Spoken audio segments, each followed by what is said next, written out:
Hey everybody, it's David Ryle with Trellis for Tomorrow, and as I've said in another video, I'm here planting tomatoes at the Rolling Hills garden, which we've just installed at Trellis for Tomorrow.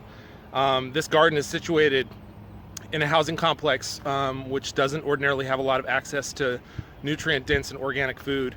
So we are incredibly excited that this is one of the sites where we have one of our organic gardens, which is going to be a platform for engaging with the community, teaching children and youth where their food comes from and how to get more engaged, and a resource for getting a lot more food into the community. This is just one of a lot of gardens that we have been installing and getting established in 2020, and we've ramped up this effort in response to the COVID-19 crisis. But I wanted to talk a little bit about planting tomatoes. So I'm going to throw a few tips your way. It's not too early to get tomatoes in the ground. You just want to keep an eye on the forecast for any kind of frosts that might be coming your way and get those tomatoes protected. You can get a little bit more information about that in the other video that about Rolling Hills and the tomato planting if you're interested. But I want to spend just a minute talking to you about how I plant tomatoes, which is how I've learned from organic agriculture for many years of experience. So let's get started. Okay, so as you can see, I'm planting quite a few tomatoes this morning. I've already planted about 90. I've got 10 left, so I'm almost done. And I just want to give you a couple quick tips about planting tomatoes. Maybe the most important tip that I can give you has to do with the nature of tomatoes themselves. If you've ever dealt with tomatoes, you'll see that there are these very, very fine hairs running all the way up the stem. And tomatoes are very unique in the plant kingdom. Not every plant has meristematic cells, but that's what these are. There are meristematic cells running all the way up the side of this plant in these hairs, sometimes called adventitious cells.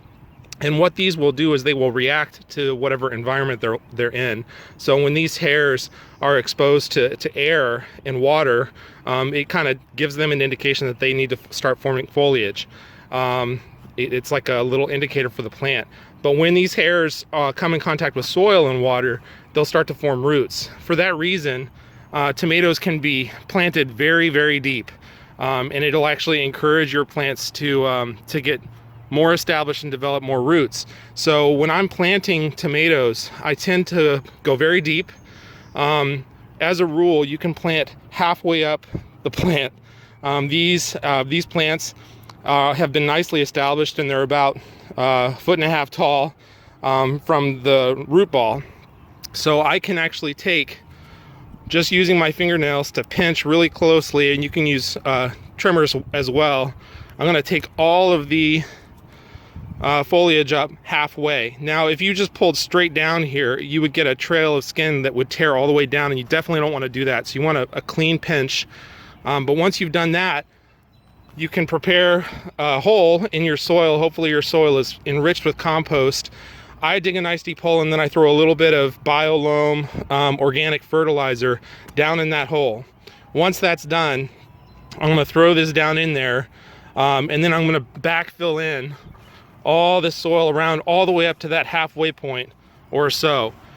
After that, be sure and get some irrigation on the plant, get some water on the plant, and you are going to be good to go. Your tomatoes will be very, very good and nicely established. After this, I'm going to share a little bit of information about determinate versus indeterminate tomatoes, so be on the lookout for that.